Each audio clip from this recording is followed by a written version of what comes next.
እኔ በዚህ ዘመን ታቦትን ጣዖት የሚሉ ሰዎች የሚያስቁኝ እንዲያው በጣም ይገርማል። እንደ ድንቁርና ያለ ጌትነት የለም መቼም። አለማወቅ ትልቅ ጌትነት ነው። ስጋት የለም። ሰው እኮ እየተማረ ሲሄድ ፈሪ እየሆነ ነው የሚሄድ። ታውቃላችሁ? ፈሪ ማለት ነው ማለት ነው። ኧረ ይሄንስ ነገሌ ቢናገሩት ይሻላል ነው የሚለው። እኔ ባበላሸውስ ነው የሚለው።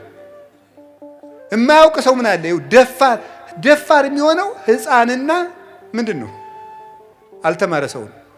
ያልተማረ ሰው ደፋር ነው። ቁንጫ፣ ዝንብ ያልተማረ ሰው አንድ ነው። እንደ እውነቴን ቁንጫ አሁን ዘሎ የጳጳስ ቆብ ላይ ምን ቁጭ ሊል ይችላል? ምን አገባው? ቁንጫ ምን ዝንብም እንደዚህ ነው። ሬት ቆይቼ ነው አትል ምን አትል የፈለጋት ቆሻሻ ቦታ ቆይታ መጣ የሰዎቹ ማዕድ ላይ ቁጭ ትላለች። እንደ ያልተማረ ሰው እንደዚያ ነው። ደፋር ዝም ቁጭ ይልበል። ከእውቀት ማዕድ ላይ እንደው ደርሶ ቁጭ ይላል።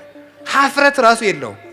ሰው እኮ ቢችል ማወቅ፣ ካላወቀ መጠየቅ፣ ካልጠየቀ ደግሞ ማፈር ጥሩ ነው። እውነቴን ነው የምነግራቸው። አሁን ታቦት ጣዖት ነው ይላሉ ሰዎች። እግዚአብሔር ታቦትን የሰጠ ማን ነው? አሰራሩን የተናገረ ማን ነው? ታዲያ ታቦት እንዴት ጣዖት ሆነ ስትሏቸው አይ በሐዲስ ኪዳን ነው እንጂ በብሉይ ኪዳን እኮ አይደለም ይላል። ያ ማለት ምን ማለት መሰላችሁ? ሲገለበጥ እሺ የሐዲስ ኪዳኑ ታቦት አልፏል ብለን እንኳን እንደነሱ ብናወጋ ምን የሚል ሐሳብ አለው? ታቦት ጣዖት ነው ይላል ነው? አዎ። መቼ? ዛሬ።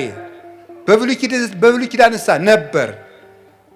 እሺ ታቦት ዛሬ ጣዖት ከሆነ እግዚአብሔር በብሉይ ኪዳን ዘመን ጣዖት እያመለክን እንድንቆይ ይፈቅዳል ማለት ነው?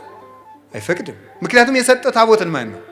እግዚአብሔር እስከ ተወሰነ ጊዜ ድረስ ጣዖት አምልኩ ይላል። ታቦት በብሉይ ኪዳን ዛሬ ጣዖት ከሆነ በብሉይ ኪዳንም ጣዖት መሆን አለበት። እግዚአብሔር ደግሞ ጣዖት ሊሰጥ አይችልም።